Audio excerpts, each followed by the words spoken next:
Okay, Rupali says it's the first time. Sriraj says it's the first time. Prashant says it's his first time. Okay, we have quite a few people who have. Okay, nice. We have quite a bunch of people who are attending Geeknight for the first time. I hope we give them a good experience.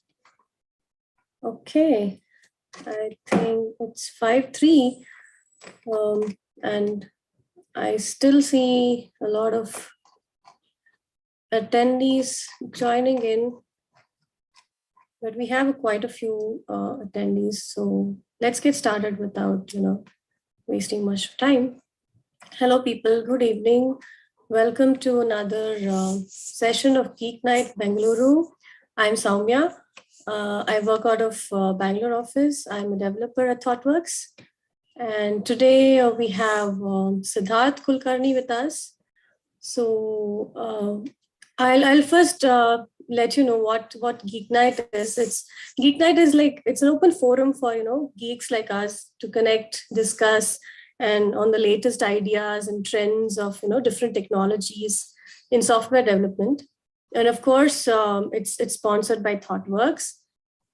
That's about Geeknight. We try to keep connecting every now and then. This happens every month. That's about Geeknight. And today we have Siddharth Kolkani with us. Siddharth is a lead consultant at ThoughtWorks, and he likes science fiction. I think we can say it from his background as well. And he loves reading and movies. And in his own words, he also likes to play guitar despite of being bad at it. Okay, so that's what Siddharth has to. I have to tell about Siddharth. So that's about our speaker today. I'll just walk everybody through two more slides, and then I'll hand it over to Siddharth. Okay, this is about Siddharth, and he's going to talk about cloud native, the what's, the whys, and the hows. I hope this is already aware of with all the participants here. And let's set some ground rules. Please raise your hand if you have any question. We do have a Q&A session at the end of the talk, but if you feel free to raise hand and ask question if Siddharth allows it. And yes, of course, we have a Q&A box. You could always put your questions there. And the agenda for the day is introduction, which is already done. And let's get into the session after this. And at the end of it, we'll have a Q&A session with Siddharth. Okay. Over to you, Siddharth. I'll stop sharing my screen. Thanks, Soumya. Thanks for that intro. I'll quickly share my screen, and please let me know once the presentation is visible. Yes, it is visible. All right. Thank you. Hey, good afternoon, everyone. Good evening, and thanks for taking the time today to attend this edition of Geeknight. The topic for today, which I have been studying a bit over the past few months, is cloud native. The what and the why and the how. The why and the how are clubbed together here for a reason that we'll go into. And there's a lot to unpack here, a lot of things to talk. So let's get started without further ado. Quick introduction, like Soumya said, I am a developer here at ThoughtWorks, and I've been part of ThoughtWorks for the past 5-ish years. And during this tenure in ThoughtWorks, I have had the opportunity of working with retail giants, banking corporations, management consultancies, etc. And I also got to be a part of some of the transformation of firms from traditional to digital, right? We call it agile transformation, digital transformation, and similarly, a new wave of cloud native transformation. And last few years, especially, has been an upward trend in how cloud native transformation is being adopted. And more importantly, it has become more about software, right? In earlier days when we used to work with banks, etc., software was a accessory to business. It was an auxiliary. It was not the core of business. Sometimes even it was called as a cost center, right? Because software engineers would create software, but it was mostly for internal bank people, right? But now software has become the core business. And one of my favorite CEOs said it very rightly in 2019, right? That software is everywhere. Software is going to eat the world. Every company will eventually become a software company. It's almost like catch it or go bankrupt. No company has remained untouched. No business has remained untouched by the rise of software. And that's why even companies like Google, Facebook, which started in the early 2000s, they are like 10 times the valuation of companies that were started in 1950s. That's the kind of revolution that software business has started. And that's good for us developers because we are more in demand than ever before. There are more opportunities than ever before.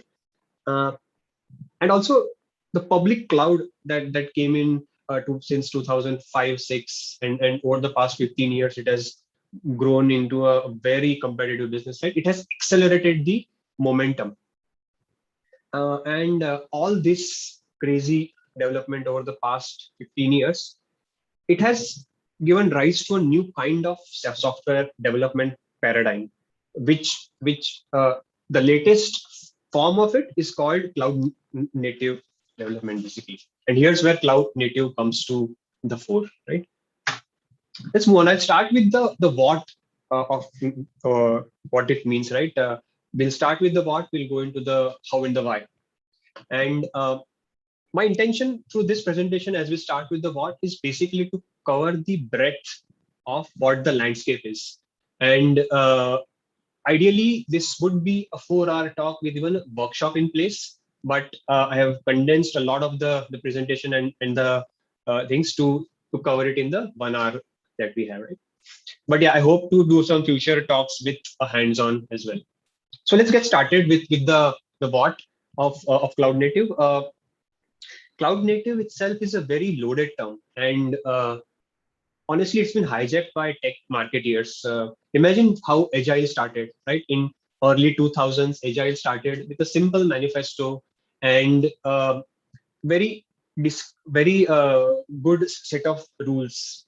But as it gained adoption, as it gained popularity, it was almost plundered to the point of it lost its meaning. A whole lot of consulting came around it, certifications, and it kind of lost a lot of meaning to it. The core meaning of it still remains very simple. And even in this audience, if I ask a question, how would they define agile? I think I'll get 5 different definitions. And the reason is that agile is not a formal thing. It's more of guidelines and practices. It's an open-ended process. And that's the same thing for a cloud native architecture as well. As it has started gaining traction, more and more interpretations are coming into picture. It has no formal and rigorous definition. And if I tell you my interpretation of the term, most of you will say, like, duh, this is something that we already do. What's new here? You're right, it's not new. It has a new term, it has some new guidelines, but what we were doing in 2000s, it's the same, but for a new era. That's the extension that we have. And it's also important to understand that the cloud native term is the cloud in that phrase. It's incidental. It does not refer only to AWS, GCP, or Azure. It's much broader than that. Before we move on, I'd like to talk about the why it came into the fore, like what are the modern applications and why they demand such things, right? And this is from the point of view of project sponsors. Now, whenever we engineers are trying to develop something, there are project sponsors, product owners who are mostly non-technical people, right? And hence their requirements from the application, apart from the functional requirements, are also a bit generic, which is what I'd like to show here. Uh, a very high level requirements which you would see, and I hope my the mind map is visible, right? The screen is behaving well, I hope. Yes, Sid. Prithvi? Perfect, thanks. Very standard run-of-the-mill requirements which says zero downtime, almost, because even Google cannot guarantee that. Applications have to be scalable. In early 2000s, probably a banking application would have 10 users at a time. Not anymore. We have more people. Also, it sometimes happens that without a warning, number of transactions increase, right? So the ability to cater to that demand upticks also comes into picture. Faster feedback, because only the nimble stays up in the race, right? So faster feedback in terms of faster releases, and also a lot of experiments, because what end users want is not known. Like, we have to try multiple things in form of A/B testing, etc., and then strategies are defined on top of that. But to get this, a new form of architecture is required. But I'm just talking about what the product sponsors would want. Portable, I think this is a underrated and underappreciated requirement, but portability of applications, let it be hybrid or even across clouds like GCP, AWS, etc., is very, very important. High quality is a no-brainer. Everyone wants a software that is free of bugs, is fast, and is easy to change. And API first. Like we all know, API is the new economy. There is a report that says by 2025, at least $60 billion of economy will run on APIs, and all kind of automation will only run on APIs. With this background of what business sponsors want, I'll go back to our presentation and start with what the official definition of cloud native is. These definitions are from the Cloud Native Computing Foundation, which I'll talk about in a bit. Basically, it's a non-profit foundation. But these are two definitions that they have said. And I'm not going to read it, but what I want to highlight is that it talks about a whole lot of jargon, right? Public hybrid clouds, containers, immutable infrastructure, blah, blah, blah. And the other aspect is around being resilient, robust, high impact changes. It's a very businessy thing, right? What I want to do is to somehow condense it, because my first reaction to these definitions was a bit confused, right? A lot of jargon. I'm a developer and I like to have simpler definitions which I can understand in one word, and maybe a bit abstract as well. And when I come to those definitions, most of you will say that this is something that you are already doing. So don't be surprised if you are underwhelmed.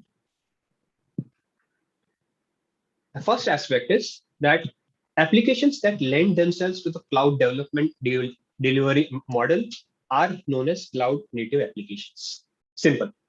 This will not sell the cloud native to business people, but I hope the devs here will be able to resonate with it. And the next is that applications that take full advantage of cloud via a set of patterns. Simple. If your application is easy to deploy, is easy to scale, and follows some patterns which we'll talk about, it becomes a cloud native application, regardless of whether it's deployed in AWS or not. But behold, I feel this is still not enough to convince the project sponsors. Project sponsors and business needs some sort of comfort, some sort of support. That's where the all new Cloud Native Computing Foundation comes in. Basically, the Cloud Native Computing Foundation is a result of the CNCF, as it's called in short. It is a result of the traction which cloud native technologies have got. It's a non-profit and it's an open standard for cloud native application model. And this is good because it kind of standardizes the practices.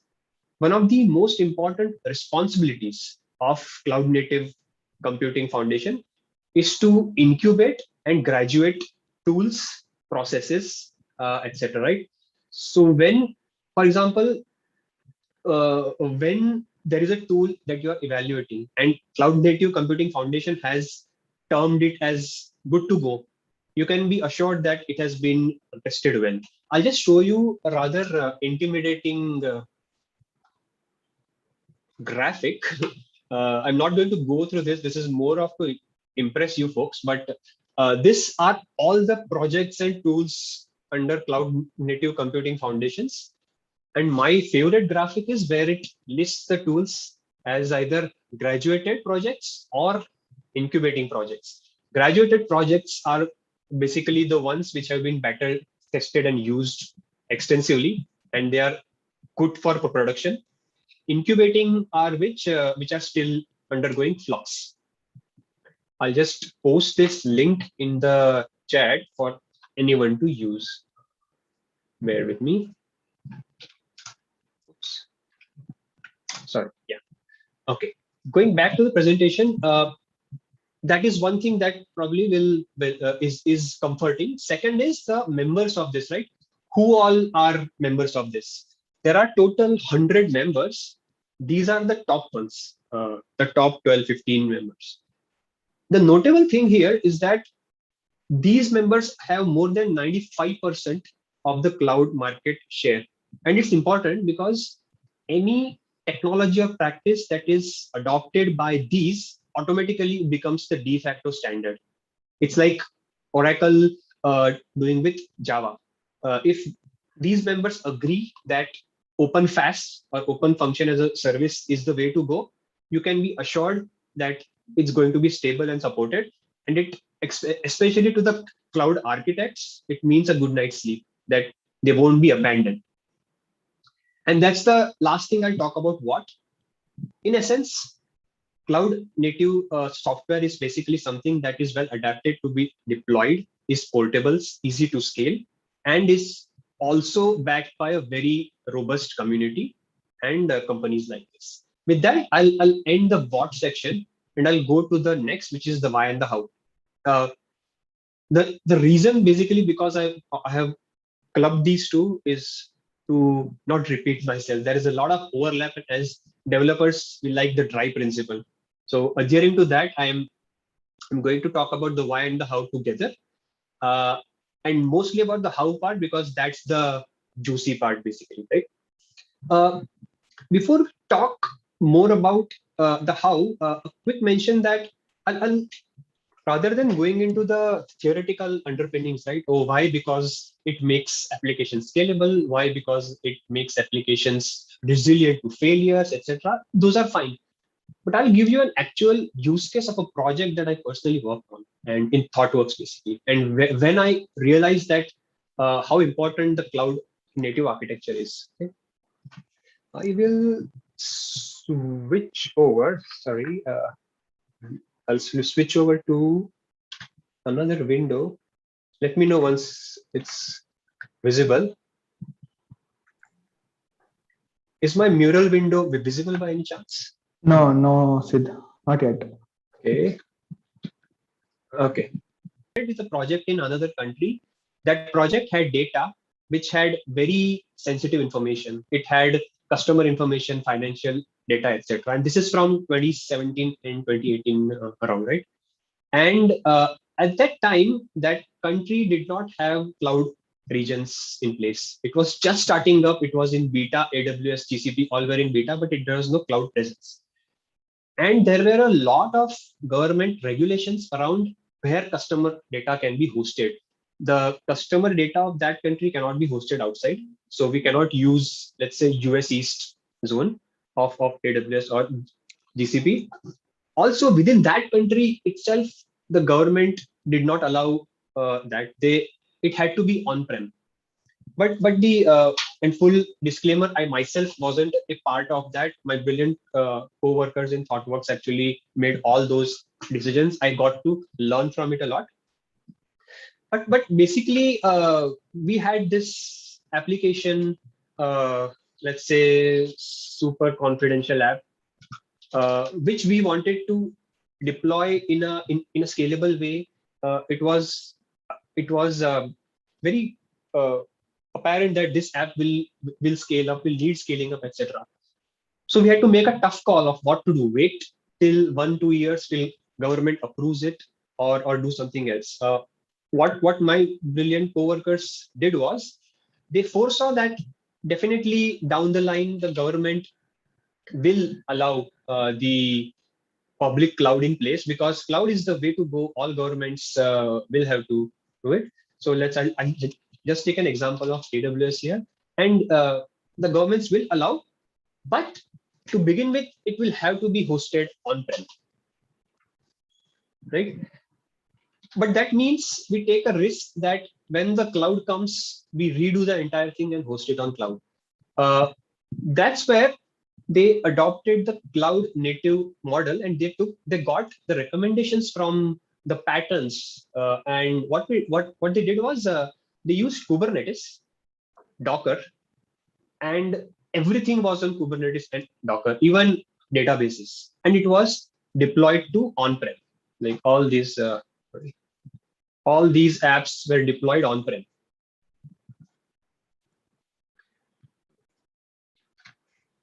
And this is on-prem hardware, which is difficult to scale, is bloated, etc. And exactly that happened 2 years down the line. I think around 2019, 2020 beginning, AWS, GCP, etc. had rolled out good amount of regions with redundancy, and government, after due diligence, allowed all the important confidential data to be hosted in cloud with some caveats, of course, custom encryption, etc., which is fine. And using the cloud native architecture patterns, this transition basically became, I would say, 100 times easier.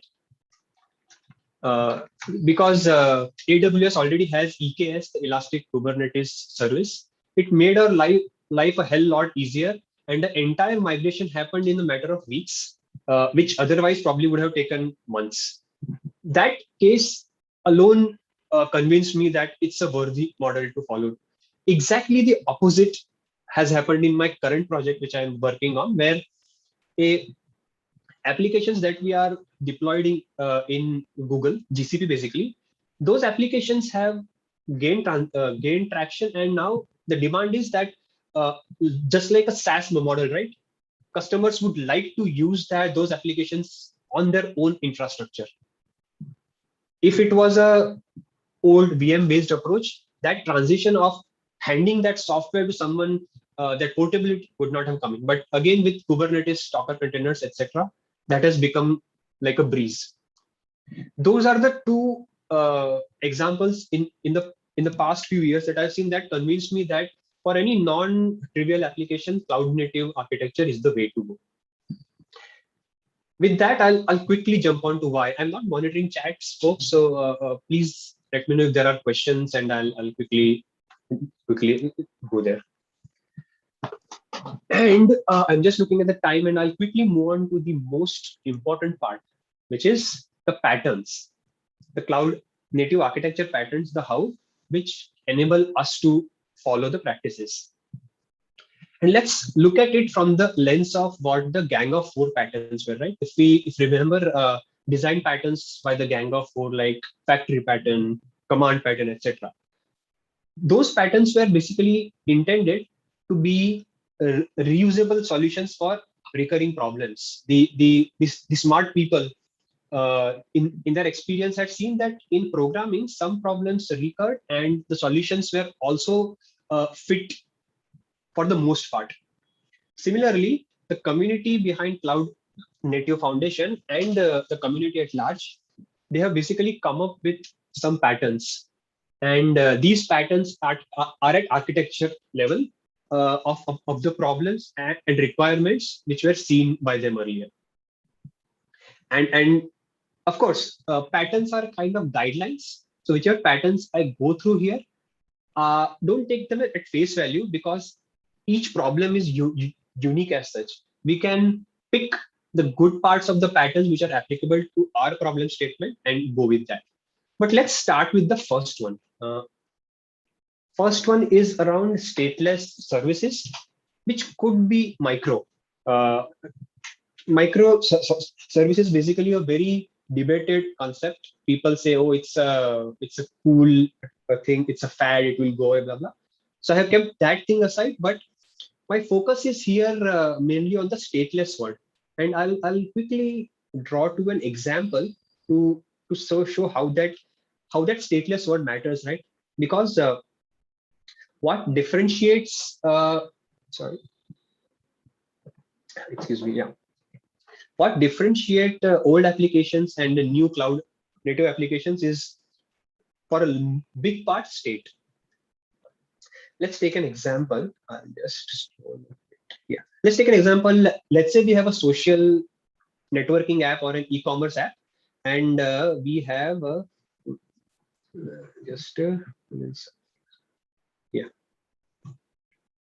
let's say we have customers for our app. We have an application which has the uh, logic, UI, and state, a single application, and our customers are happy accessing it. It's working fine. It's a monolith application deployed on a box. It's working fine. It starts getting big and customers increase. So what do we do next? In 2000s, we would supplement this with increased RAM, number of cores, CPU, etc., and we would scale it vertically. But even vertical scaling would have its limit. So the obvious choice would be to scale it horizontally. So we would add in more. The challenge with this is that, and of course, we would have to put a load balancer in front.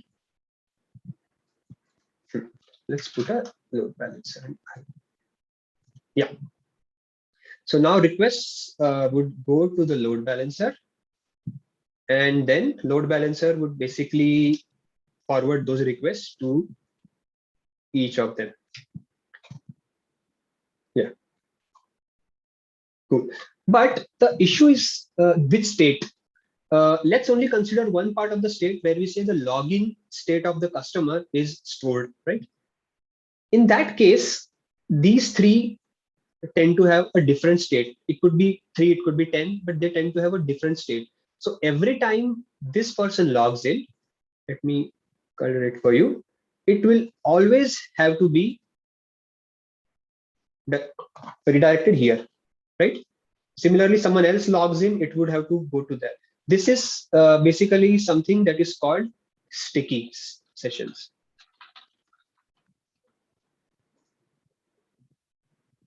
Now, let's say in the unforeseen case, this thing goes away.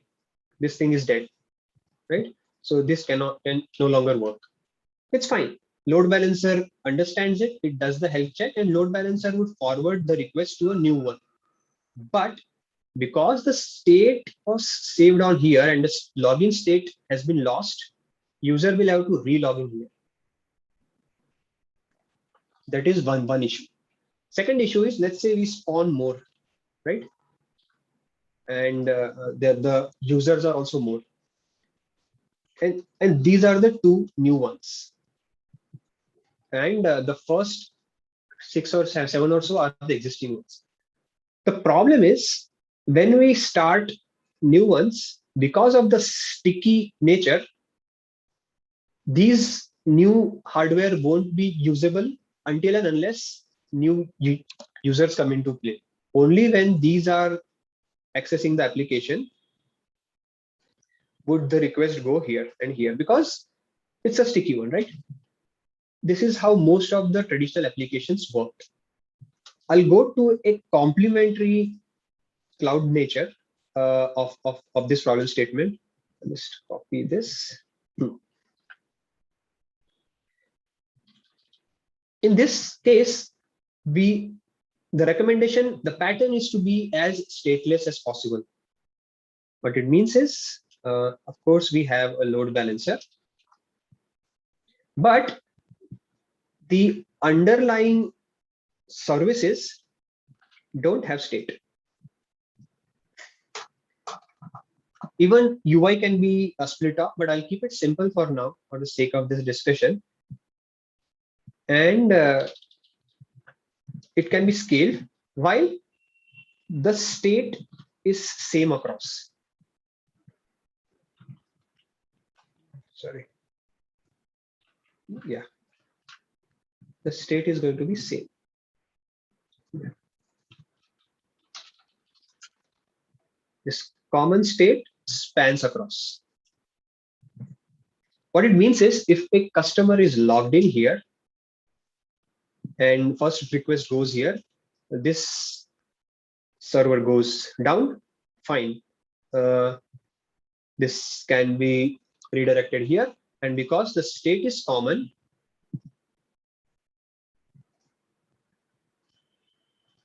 it's okay. Because the state is common, it can easily get the relevant information. These things, which in Kubernetes world can be called pods, it can be VMs, anything, these need to be stateless. That is one of the most important requirements of cloud native. Now, there are patterns and ways where statefulness can be managed, but it comes with its own complexity and overhead. Okay, that's around state. Also, there are different strategies where services can be broken down, right? There are domain driven, etc. And overall, splitting things into smaller chunks makes it easier to scale, easier to deploy independently, etc. I'll not talk more about it because it will be a bit tangential and we'll go into the whole discussion about microservices and all. So I'll just stop on the stateless part at that. Moving on, I'll quickly talk about what slide is infrastructure code and automation, and I would rather say obsessive automation. And this is, in my opinion, one of the most difficult patterns to adopt and follow. Reason being that it doesn't come very naturally, and the mindset and the thought process is that we do not treat the infrastructure and the underlying hardware as a first-class application concern. You know, there are still infra teams, application teams, and then when application teams need something, they go to infra people, they provision something manually, etc. It does not work. It is very, very dangerous. Take an example, right? Some infra person changes some config on one of the boxes, and then it is manual. It is not done everywhere. That engineer leaves the company. Something goes wrong. The poor new engineer comes up, but they don't know what changed. It somehow starts working, but then no one ever does anything to that because if anyone touches it, it stops working. That's how the concept of infra as code came in, to have as standard infra as possible. Basically, what infra as code provides us is a version controlled, testable, and uniform infra. There are no snowflakes, right?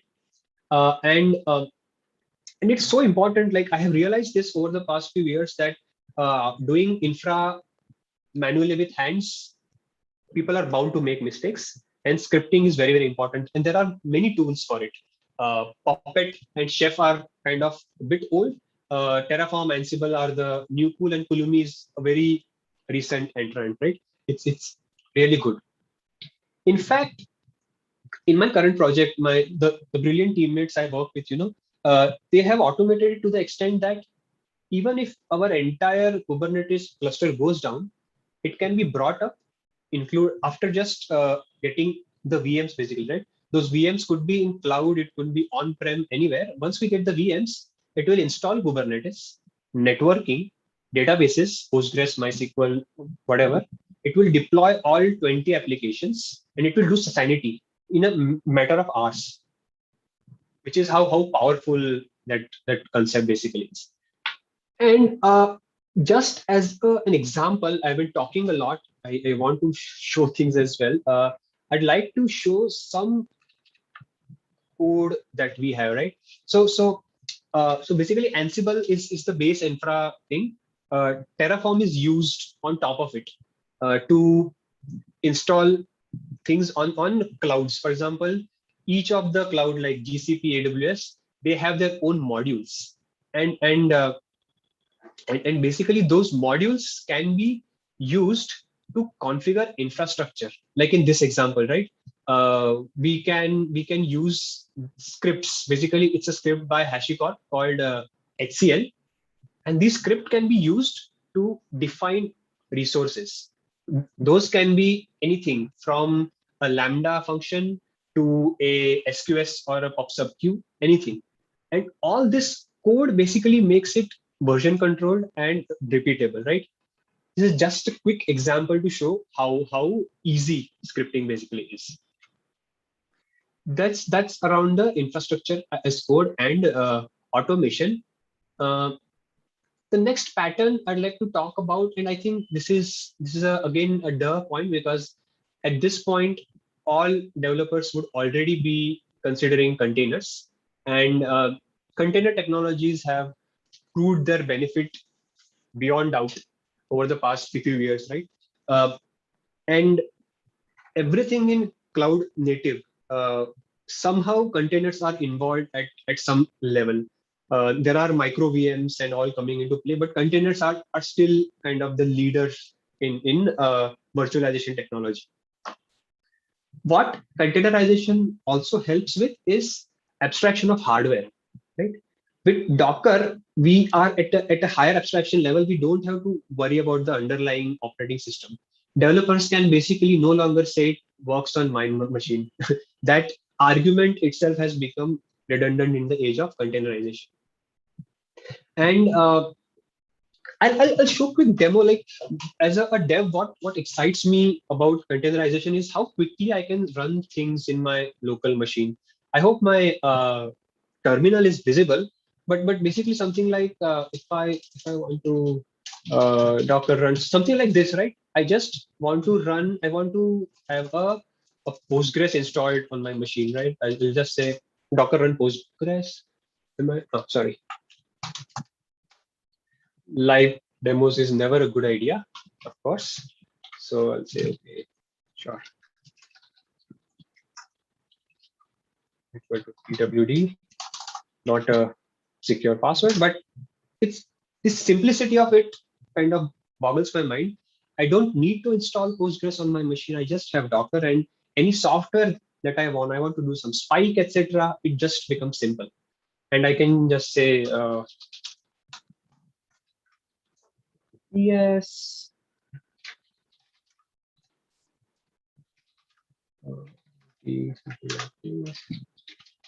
And I'm inside the container, and okay,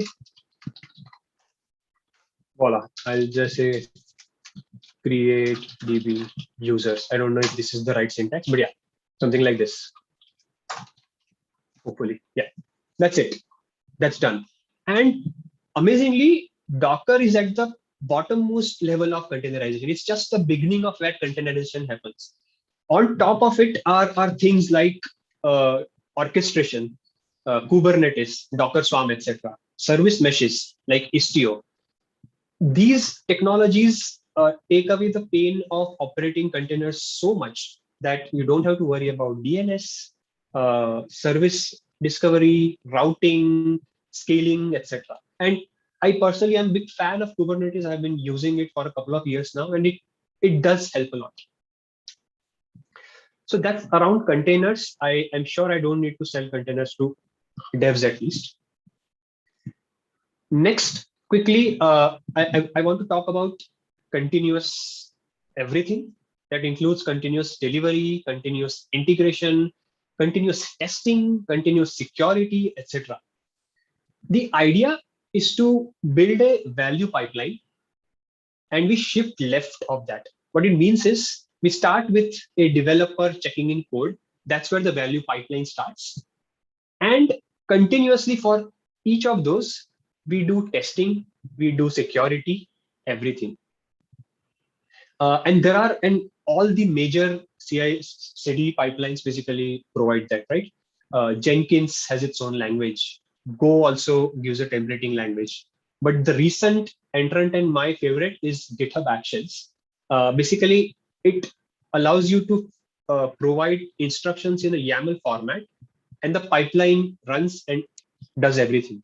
And you can configure everything. You can configure static code analysis. You can configure functional test, unit test, etc.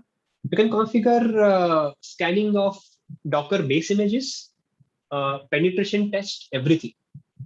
So that's the concept of continuous everything. I'll quickly show you an example, which I think I had. Yeah, I'll quickly show this. Basically, when we configure the GitHub pipeline, basically, I'll first show the code for that. I hope I have it. Yeah, somewhere here, right? So most of the tools will give the capability of such script, YAML script, where you can, and it's very human readable. It's not complex code. It says, okay, I want to run these jobs, which are build and publish npm, and it can have jobs like deploy, blah blah blah, deploy, etc. And it there are instructions what to do. The build job basically uses an Ubuntu machine to run npm test. Similarly, other jobs use Ubuntu to build node and publish node, etc. And there are dependencies between jobs. What it does is, after this configuration is done, GitHub creates a very nice visualization out of it. This is a Cypress repo, which is one of the repos we use, and it gives a very good value stream mapping, VSM, and all the stages as a part of each job. A sample of that could be something like this. This is one of the playground repos, basically, where you can configure that YAML file is basically taken, and based on the dependencies in it, a nice visualization is created, which is also called value stream mapping. And as you can see, a whole lot of jobs can be run. And when I say shift left, what I mean is the final stage at the right is deploy to production. When we shift left, the cost of mistakes become lesser and lesser. Any mistake in production is going to cost more. That's a no-brainer, right? So as much as we can shift left, and we can add stages here for security testing, pen testing, and sky's the limit, basically. All those tests help us to make more dependable and robust builds. That's why the earlier slide, if you see, it says continuous everything, not just continuous delivery, continuous integration, but continuous everything. Well, I hope we are good on time, but we'll keep moving on. I see there's a question. Yeah. Yeah. Rahul Mane has a question, Sid. The question is, as a iOS developer is using GitHub Actions, how will it trigger manually? I was not able to find that option on GitHub at least. Okay, sure. I've used GitHub Actions. I've used GitLab Actions, but in GitLab at least there is an option called when, and you can give the keyword as manual. I'm pretty sure GitHub Actions would have that option. I'm not sure, Rahul. I'm sorry, I don't have answer to your question there. But with GitLab, my experience has been that yes, it's manually possible. And if I go here, if I go back, I think if the relevant configuration is done, there is a play button which comes here, and it enables playing that manually. That's my understanding currently.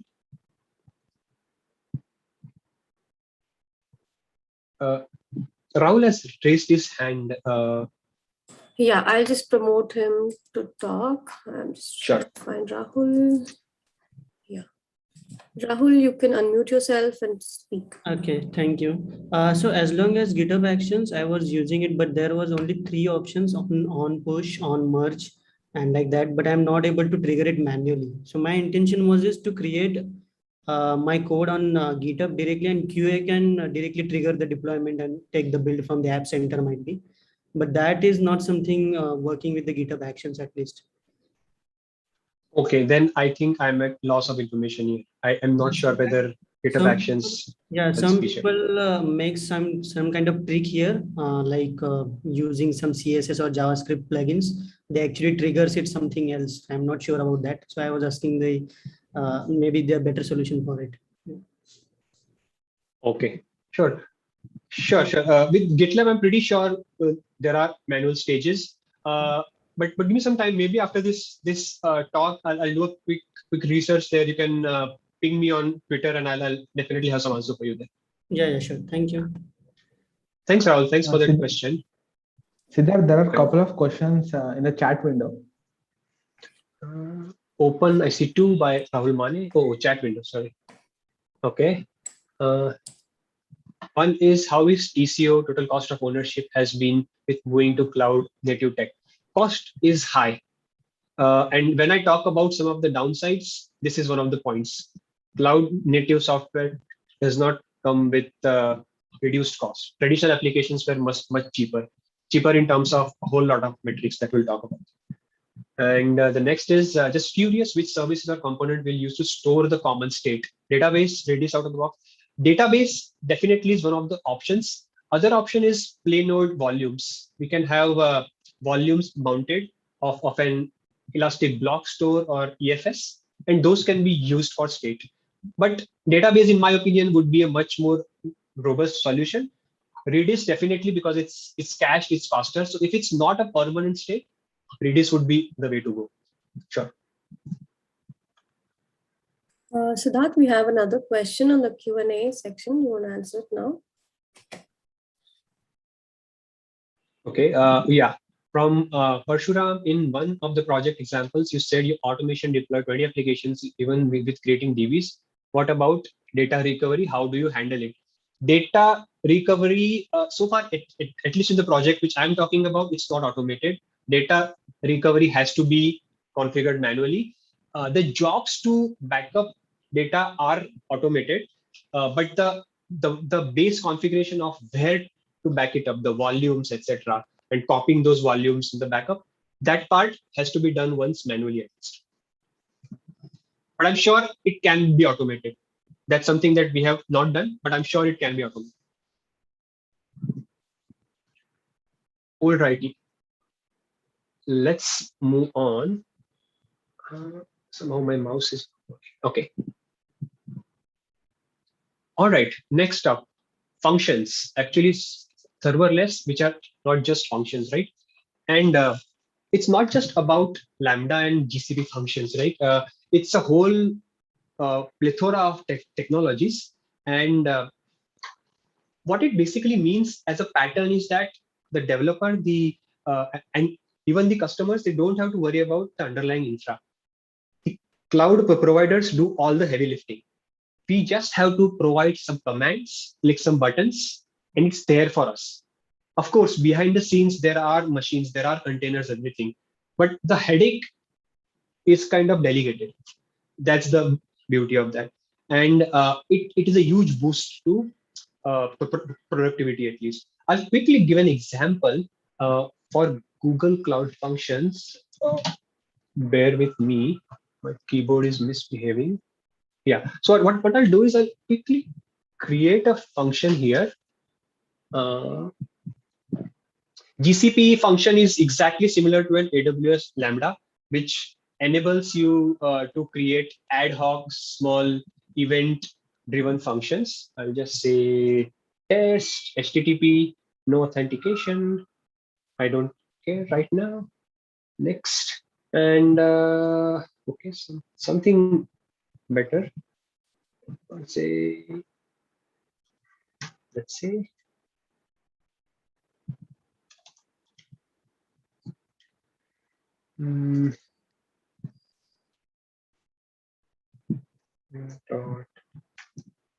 sorry, great typer.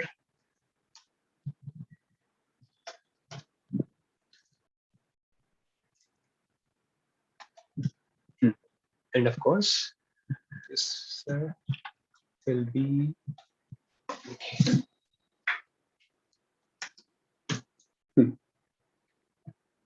This is the code. It can be as complex as possible. There are some restrictions involved, but for most cases, Lambda or Cloud Functions work perfectly well. I'll deploy it, and while it takes a minute or two, I'll quickly go back to the slides and talk about the host of functionalities, right? So Lambda and functions or Azure Step Functions, although they are the most talked about features, they are not the only ones. In fact, most of the landscape is filled with these functionalities. These are just AWS ones, and a handful of them. It has grown much more than this. This is, I think, from a couple of years back. But everything from RDS or DynamoDB, of course, S3, Lambda, right? All those, wherever we don't have to manage servers, becomes serverless for us. It's serverless for us, not for AWS. That's an important thing to look at. I'll just see whether this function is up. It's not up. Bear with me. There's a question. What is the technology tool you use to store states common across? It's Redis or Postgres. And so some cases even volumes. Yeah. So instantly I have an endpoint for this. I can just go there and it's there. Hello world stranger.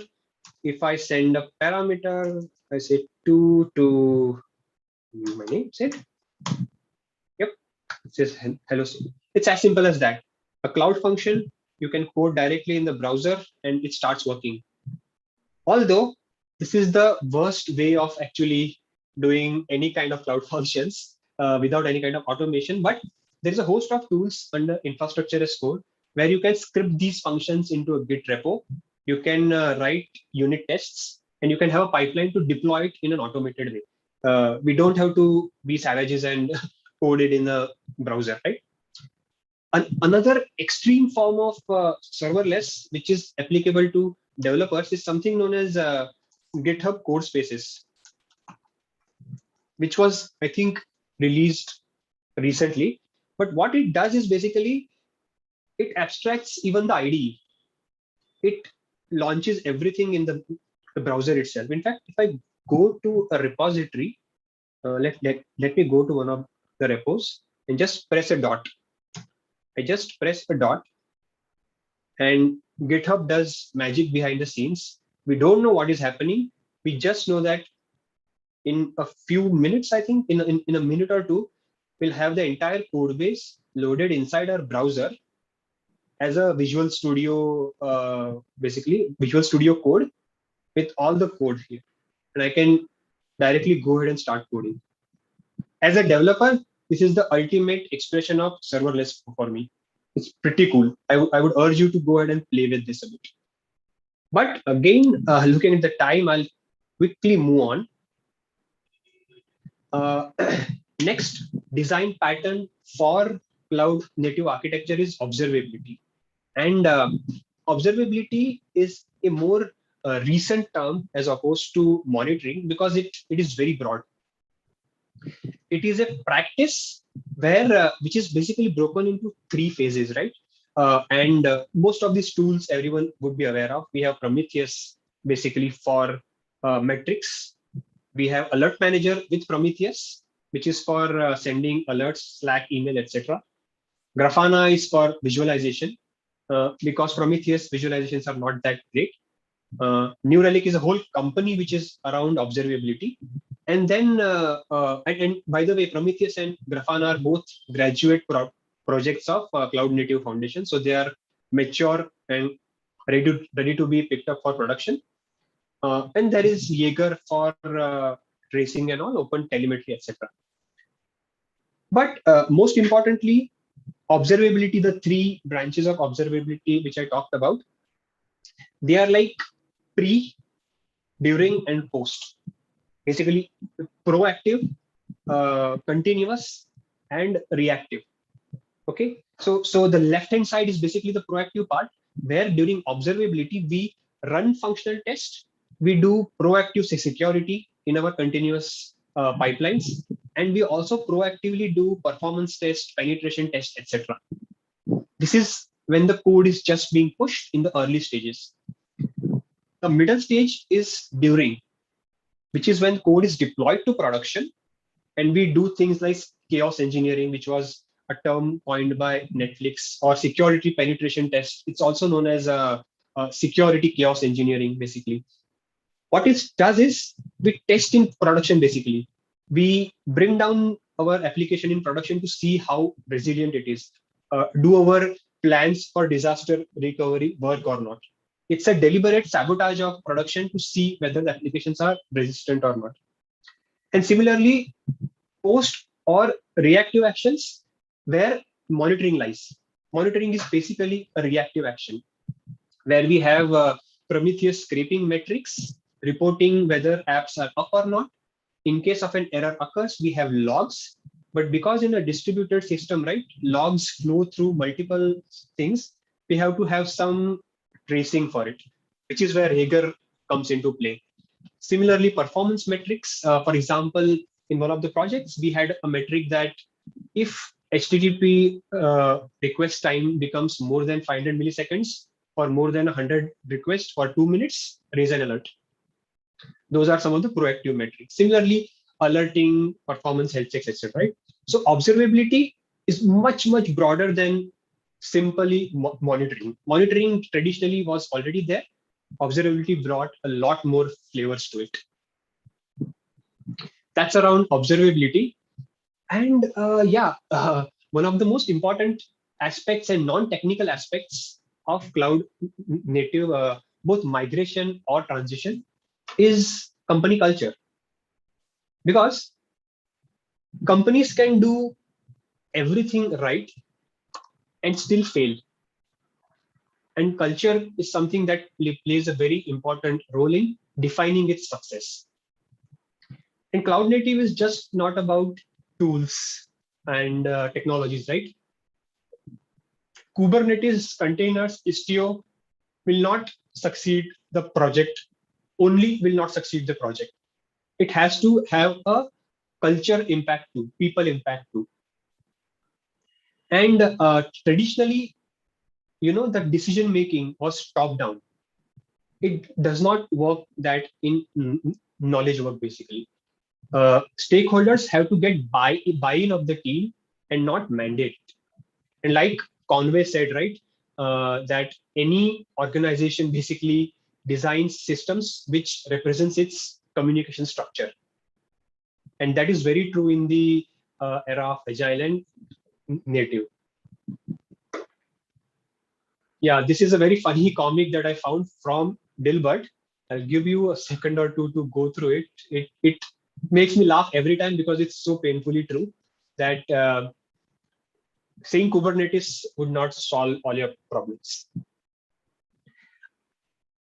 But one of the good visuals that I found online, this is from a public blog post from McKinsey and Company, where it says that from a culture perspective for an agile cloud native architecture organization, it's important to treat organizations as not as machines, but as living organisms, right? It has been a manufacturing mindset where top-down bureaucracy works, and it still works there. Like in traditional manufacturing firms, that's the way to go because alignment is not a big issue there. But in knowledge work, the leadership has to provide guidance and let teams handle it. They have to get the buy-in from the team and not mandate. That's the most important things. Bureaucracy, etc., results in ineffective leadership, basically.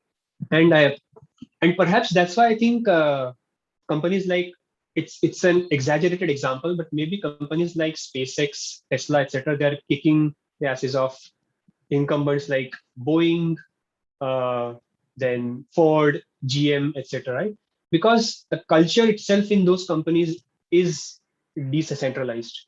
The ground level teams, the ground level analysts, engineers, owners do all the things, and they have that power to make them. I think that is also very, very important. I am keeping my eye on the clock, but yeah, I mean, this presentation was simply not doing justice to the entire cloud native landscape. There are a whole other patterns that I could not talk about, but I picked up most important ones. But there are things like CQRS, data mesh. In fact, one of my colleagues in ThoughtWorks is writing a book on data mesh. I'll ping that link as well. But a whole lot of things, right? All these patterns help with migrating existing applications to cloud native or starting it from scratch. You want to do. But we should also remember that despite of all these advantages, right? The answer to the question that should I go cloud native is, well, it depends. It depends on your problem statement. It depends on the maturity of one's team, organization, etc. And investment may be needed. And there definitely are cases where cloud native cannot work. I'll talk about a few here. One caveat is complexity. Now, we can all agree that not all software needs to be super scalable. It does not have the luxury of redundant infrastructure, hardware, etc. Right? It has to abide by the constraints it is in. For example, IoT apps, embedded apps, they can't be done that way. For example, other applications like if as a developer I have to run one binary on my app, I'm very happy. I don't have to run 10 Docker Compose things, and it reduces the complexity overall. So complexity is one of the biggest downsides of the technology.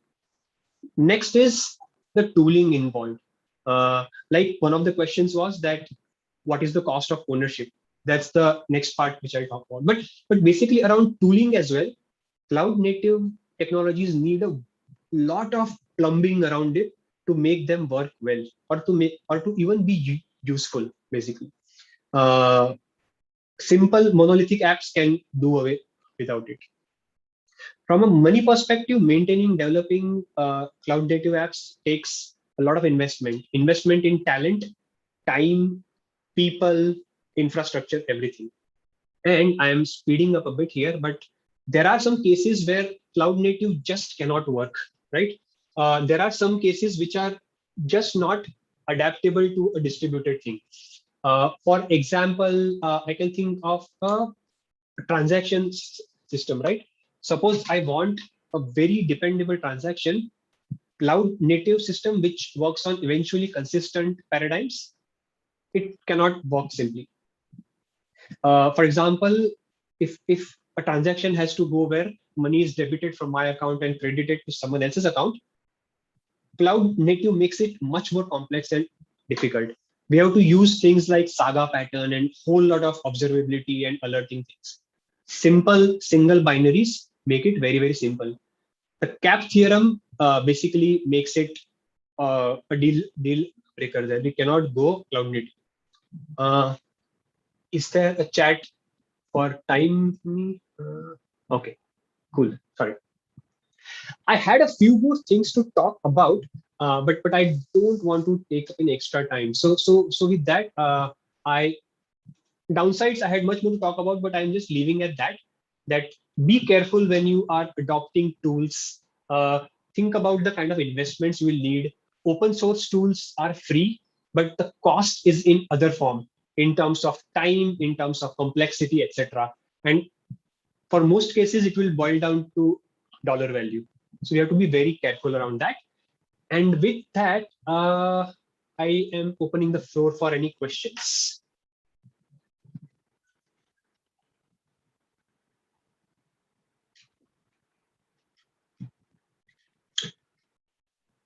And if I'm sure there will be a lot of questions, feel free to hit me on Twitter.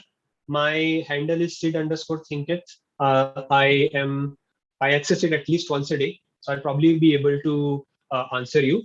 And with that, I think that's all I had. If there are no further questions, I'm good. Over to you, Soumya. Yeah, thanks, Siddharth. That was a very captivating session. Thanks for all the good insights you gave on cloud native and the ones which touch bases with cloud native. Also, it was very thought provoking. Thank you. With that note, I think we are going to close today's Geeknight session. Have a good evening, everyone. Stay safe. Bye. Thank you, folks. Thanks for attending.